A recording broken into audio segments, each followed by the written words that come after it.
अस्सलाम वालेकुम जी। आज का लेक्चर हमारे पास है intensity in double slit interference pattern जो आती है। तो इंटेंसिटी का फार्मूला क्या होगा, इंटेंसिटी की वेरिएशन को समझेंगे। तो जनाब टॉपिक है हमारे पास intensity in double slit interference.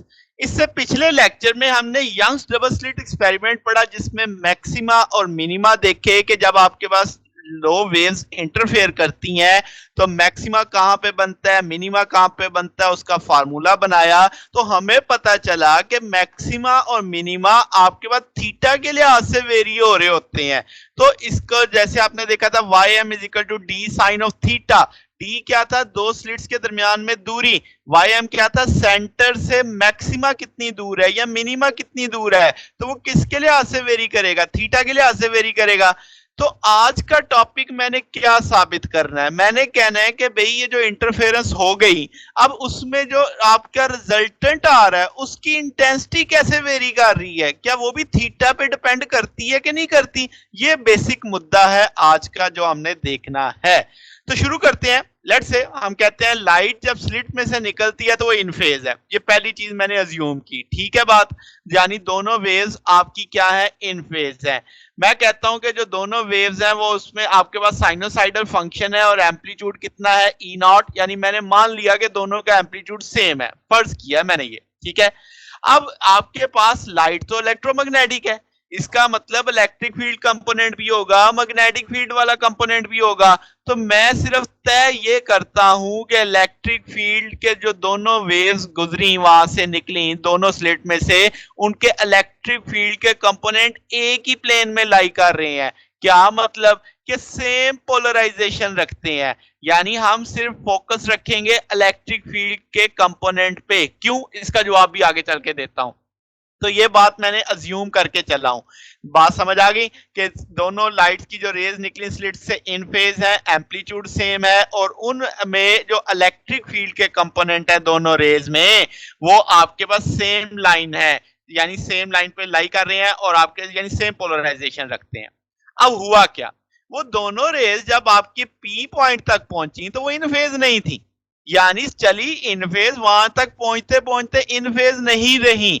इसका मतलब वो जो दोनों आपके पास सोर्सेस से चलते वक्त इन फेज थे, रास्ते में चलते चलते पाथ डिफरेंस की वजह से, यानी पाथ लेंथ एक का कुछ और हो गया, दूसरे का कुछ और हो गया, जिसकी वजह से फेज डिफरेंस आ गया।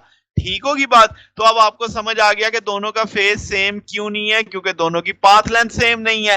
तो हम कहते हैं कि लेट से भाई इलेक्ट्रिकल फील्ड कंपोनेंट जब पी पॉइंट तक पहुंचा वो इन फेज नहीं है, यानी कि आपके पास दोनों वो जो थे पार्ट रेज जब वो पहुंचे तो इन फेज नहीं रहे, ठीक है। मगर वो टाइम के लिहाज से क्या हो रहे हैं, वेरी कर रहे हैं, क्योंकि फासला बदलता जाएगा।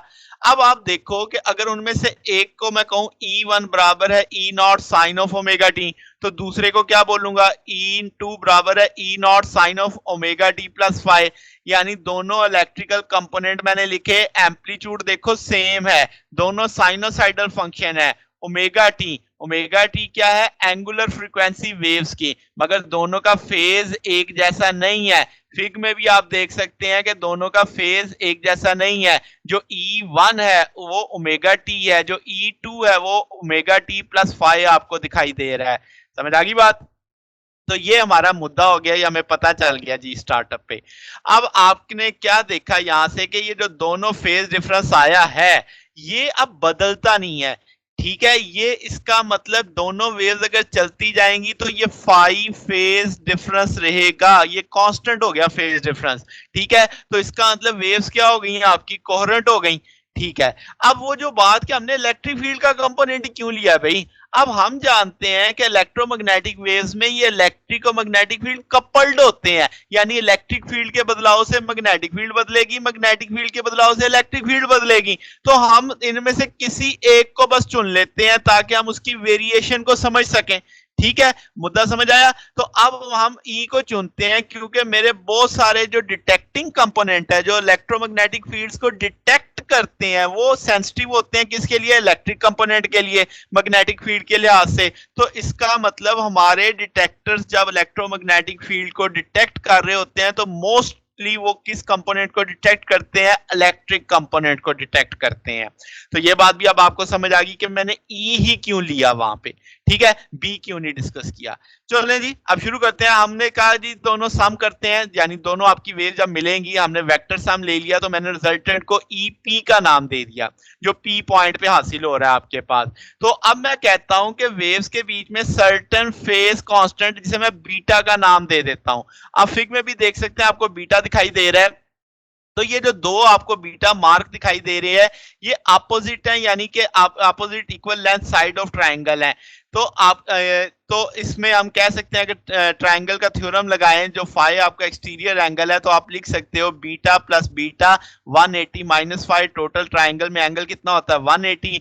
तो यहां से आप बीटा बराबर निकल सकते हो 5/2 के। तो आगे मेरे पास 5/2 आएगा, आसानी के लिए बीटा भी लगा सकते हो, नहीं भी लगाओ, मगर फिर वक्त आपको समझ आ गया कि बीटा कितना है, 5/2 है। ओके जी। अब आपने क्या किया कि लॉ ऑफ कोसाइन यूज किया ताकि आप एडिशन को समझ सकें। तो आपने क्या किया कि आइडेंटिटी यूज की कि ई पी स्केयर बराबर है ई नॉट स्केयर, यानी ये फिग में आपका एक कंपोनेंट ई है, दूसरा कंपोनेंट भी ई आपने ले लिया। तो E not square plus 2 E naught cos pi minus phi आ गया, क्योंकि यहाँ पे बीच में दो इक्वल आर्म्स के बीच में एंगल बनता है, वो कितना है कॉस पाई माइनस फाई के तौर पे आ गया, समझ गए। अब ई नॉट स्केयर तो कितना हो जाएगा 2 ई नॉट स्केयर हो जाएगा। ओके, अब यहां से ये स्केयर में आ जाएगा 2 माइनस 2 E not square cos pi minus phi. अब हम जानते हैं cos pi minus five minus cos five के बराबर होता है, तो ये नेगेटिव इस नेगेटिव को क्या कर देगा पॉजिटिव, और cos पाई माइनस फाइव की जगह क्या आ जाएगा cos फाइव आ जाएगा आपके पास। यहां से 2 ई नॉट स्क्वायर कॉमन उठाया जा सकता है, 1 प्लस cos फाइव आ जाएगा। 1 प्लस cos फाइव को क्या लिखा जा सकता है 2 cos स्क्वायर 5/2, 2 2 से मल्टीप्लाई हो जाएगा 4 ई नॉट स्क्वायर cos स्क्वायर 5/2। इधर ई पी का स्क्वायर है तो दोनों साइड पे स्क्वायर रूट उठा लो, तो ई पी बराबर आ जाएगा 2 ई नॉट cos 5/2 के बराबर लिखा जा सकता है। ओके होगी बात जनाब। तो ये अब हमारे पास पी पॉइंट पे जो आपका रिजल्टेंट बना है वो आपको मैग्नीट्यूड मिल गया। अब आप क्या कहोगे कि जो इंटेंसिटी है वो जनाब पॉइंटिंग वेक्टर का एवरेज मैग्नीट्यूड के बराबर होती है। पॉइंटिंग वेक्टर का लेक्चर हमने दिया, तो उसका आई बटन में आपको लिंक मिल जाएगा, आप वहां से देख सकते हैं फार्मूला टूल कैसे बनता है। तो अब आपके पास मैं कहता हूं आई बराबर है, यानी इंटेंसिटी बराबर है एवरेज ऑफ पॉइंटिंग वेक्टर। तो अब जनाब आपने उसका टूल लिख दिया पॉइंटिंग वेक्टर का, किसके बराबर है E P square over 2 mu naught C. आप जानते हैं सी की speed 1 over epsilon naught mu naught, ये वैल्यू एडजस्ट करें तो ये इसमें आप लिख सकते हैं 1/2 epsilon not C E P square. तो ये इंटेंसिटी का टूल आ गया। ई पी अभी अभी आपने निकाला है, तो क्या वो वैल्यू अगर मैं ई पी की जगह यहाँ पे प्लेस कर दूं तो क्या आप देख सकते हैं कि कुछ चीजें स्क्वायर होंगी, तो ये 4 है, स्क्वायर ओपन करेंगे 2 2 से कट जाएगा, नीचे अब आपके पास क्या बचेगा 2 epsilon not C E not square cos square 5/2 आ जाएगा। ठीक होगी बात। अगर आप 5 0 करते हो तो इसका ना cos 1 हो जाएगा, तो ये मैक्सिमम इंटेंसिटी, क्योंकि cos मैक्सिमम होना ही 0 पे है, तो आप आई नॉट लिख सकते हैं इस सारे की जगह 2 एप्सिलॉन नॉट ई नॉट की स्क्वायर की जगह आपने आई नॉट प्लेस कर दिया। तो ये बुनियादी फार्मूला आ गया जनाब इंटेंसिटी का, इंटरफेरेंस का। ठीक है, तो अब आप कहोगे कि अगर आप रेशियो ऑफ इंटेंसिटी लेते हो दो लाइट वेव्स की, तो आप उसे कैसे रिप्रेजेंट कर सकते हो, तो आप कहोगे रेशियो स्क्वायर ऑफ एम्पलीट्यूड। क्या मतलब, यानी आपके पास जो पी पॉइंट पर रिजल्टेंट आ रहा है और सिंगल वेव जो एक्ट अलोन कर रही है, आई पी बराबर आ जाएगा ई पी स्क्वायर और आई नॉट, यानी मैक्सिमम ओवर का अपने रेशियो उठा ली, वैल्यूज प्लेस की, आपको वैल्यू सारी मालूम है, अब आई की वैल्यू भी मालूम है, तो ये ई नॉट से कट जाएगा, तो जनाबे वाला यहाँ पे 4 cos स्क्वायर 5/2 आ जाएगा। तो जो अब पी पॉइंट पे इंटेंसिटी आ रही है वो मैक्सिमम इंटेंसिटी 4 टाइम है। ठीक है, अब वो ट्वाइस नहीं है, यानी कि इंडिविजुअल सोर्स से जो इंटेंसिटी चली थी जब वहां पे पी पॉइंट तक पहुंची मैक्सिमम, अगर हम देखें तो वो 4 टाइम बनेगी, ट्वाइस नहीं होगी, यानी स्क्वायर के लिहाज से चल रही है। अब आपने देखना है कि इंटेंसिटी की वेरिएशन, जैसे मैंने शुरू में कहा मेरा मुद्दा ये था कि एंगल के लिहाज से कैसे वेरिएशन हमने देखनी है।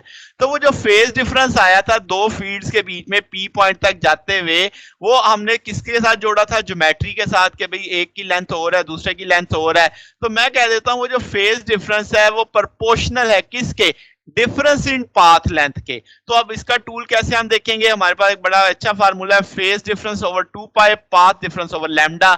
फेज डिफरेंस को हमने फाई कहा हुआ है, पाथ डिफरेंस को आपको याद हो तो डी साइन थीटा हमने पढ़ा था। तो अब यहां से अगर आप देखो तो आप क्या फाई की वैल्यू देख सकते हो कि 5/2 किसके बराबर आ जाएगा, ये पाई इस तरफ जाके मल्टीप्लाई कर देगा तो क्या बन जाएगा D pi sine theta over lambda. तो क्या ये वैल्यू 5/2 की आई नॉट की वैल्यू के साथ प्लेस की जा सकती जो आपने अभी अभी बनाई थी दिस वन। तो यहां पे आपने वैल्यू प्लेस कर दी एक तरह से। तो अब आपके पास 5/2 की वैल्यू आपने प्लेस की यहां से निकाल के, वो ये टूल आ गया। अब फाइ का सारा किरदार कौन अदा कर रहा है, अगर मुझे सिर्फ फाइ चाहिए, टू भी इस तरफ जाके जरब खा देगा। तो अब आप इसको कैसे समझ सकते हैं वो आपने देखना है, मैक्सिमा कैसे हासिल होगा। जब जाहिर सी बात है ये सारे के सारा क्या हो, अब आपके पास एम पाई के बराबर है, यानी हम जानते हैं कॉस का फंक्शन है। तो अब आप लिखोगे 5 बराबर आ जाएगा 2m पाई, एम की वैल्यू 0 रखो तो 5 0 1 रखो तो आपके पास 2 पाई, तो इसी तरीके से मल्टीपल होता चला जाएगा। तो 2 पाई एम पे मैक्सिमम आ रहा है मुझे पता लग गया, क्योंकि कॉस इस पे मैक्सिमम वैल्यू देगा। तो अब मैं तो जानता हूं कि 5 इसके भी बराबर है, तो 5 मैक्सिमम इसके बराबर है, दोनों को बैलेंस कर दो, यानी लेफ्ट साइड सेम है तो राइट साइड सेम कर दो। तो यहां से m हासिल हो जाएगा d sine theta over lambda, तो m लैम्डा बराबर आ जाएगा d साइन थीटा के। तो अगर याद हो तो यही टूल बनाया था मैक्सिमा का जब आपने यंग्स डबल स्लिट एक्सपेरिमेंट पढ़ा था। मिनिमा में देखो कि आपके पास मिनिमा का पैटर्न कब आएगा, जब 5π/2 आपके पास m+1/2 पाई के बराबर आ जाएगा। तो यहां से 2 मल्टीप्लाई कर दो तो 2 इधर चला जाएगा, m की वैल्यू 0 रखो तो यहां पे 2 से कट जाएगा, पाई आ जाएगा। और मुझे पता है कि cos 180 पे आपके पास क्या आ जाएगा, तो जनाब 0 आ जाएगा। तो आपके पास मिनिमा का कंसेप्ट आ जाएगा। तो इसका मतलब अब ये जो फाइ है और ये फाइ है, अगर लेफ्ट साइड सेम है तो राइट साइड सेम होनी चाहिए। तो आपने यहां से वैल्यू निकाली m+1/2 लैम्डा, हम जानते हैं ये अब मिनिमा का केस आ गया आपके पास। अब यहां से एक चीज समझनी है कि ये जो डबल स्लिट एक्सपेरिमेंट है, इसका मतलब जो आपकी इंटेंसिटी में वेरिएशन आ रही है वो थीटा के लिहाज से आ रही है। तो आप इस टूल को अगर ग्राफिकली प्लॉट करो तो आपके पास इस तरीके का ही ग्राफ आएगा, जैसे यहाँ पे तो मैंने समझाने के लिए किया, ये बेहतर तरीका है समझने का। तो अब जरा पहली बात तो एक सबसे पहली बात देखो, क्या सारी जगह पे इंटेंसिटी सेम दिख रही है? मैग्नीट्यूड अगर आप देखो, पीक वैल्यू इंटेंसिटी का सेम दिख रहा है। ये सिर्फ इस वजह से है कि मैं सिर्फ अभी इंटरफेरेंस के इफेक्ट ले रहा हूं, यहां पे मैंने डाइफ्रैक्शन के इफेक्ट अभी नहीं डाले, हालांकि डाइफ्रैक्शन भी हो रही है। अगर मैं डाइफ्रैक्शन जब इंट्रोड्यूस करूंगा तो तब आपके पास ये ऐसा इसकी मैक्सिमम वैल्यू ऐसी नहीं आएगी, वो डिफरेंट हो जाएगी। ठीक होगी बात। तो ये सिर्फ और सिर्फ प्योरली अभी इंटरफेरेंस के लिहाज से इंटेंसिटी देखी जा रही है। क्योंकि कॉस स्क्वायर है तो आप बोलोगे कि आई नॉट सिंगल सोर्स है, दो सोर्सेज के लिए 2 आई नॉट एवरेज वैल्यू आ गई, तो ये आपके 2 कोहेरेंट सोर्स के लिए 4 आई नॉट आ जाएगा। ओके हो गया। ये अब आप वही देख सकते हैं कि मैक्सिमा के लिए जब आपकी वैल्यू चल रही है और मिनिमा के लिए आपकी वैल्यू चल रही है, आपको मिनिमा देख रहे हैं आप 2 पाई आ गया, 3 पाई बाय आ गया, यहाँ पे आपको पाई आ गया। तो m की वैल्यू क्या रखोगे 0 तो पाई आ जाएगा, m की वैल्यू 1 रखोगे तो 3 पाई आ जाएगा। तो वो मैक्सिमा मिनिमा के फार्मूले आप पीछे पढ़ चुके हैं। अब इसमें पता क्या चला कि इंटरफेरेंस से जब आप देखते हो एनर्जी डिस्ट्रीब्यूशन यानी इंटेंसिटी, तो वो कम या ज्यादा नहीं होती, सिर्फ डिस्ट्रीब्यूट कर देता है, उसको फैला देता है स्क्रीन पे। अब इसमें एक और भी बात पता चली कि एवरेज इंटेंसिटी जो आपको इस वक्त स्क्रीन पे दिख रही है वो 2 आई नॉट है, कि वेदर सोर्सेज आर कोहेरेंट और नॉट कोहेरेंट। ठीक है, एवरेज की बात हो रही है, याद रखना ये बात। और जब आपने कोहेरेंट ली थी तो आपने पीक वैल्यू कितनी उठाई थी, आपने कहा था कि दैट इज 4 आई नॉट के बराबर आ जाएगी। ठीक है, जब इन फेज का कंसेप्ट आया था। तो ये हमारा आज का टॉपिक था। अगर आपको इसमें कोई बात पूछनी हो, कोई डाउट हो तो नीचे कमेंट्स में पूछ सकते हैं। वीडियो अच्छी लगी हो तो वीडियो को लाइक कीजिएगा, दोस्तों के साथ शेयर कीजिएगा, चैनल को भी सब्सक्राइब कर दीजिएगा। अब तक के लिए इतना ही, बाकी इंशाल्लाह फिर नेक्स्ट देखेंगे। ओके, अल्लाह हाफ़िज़।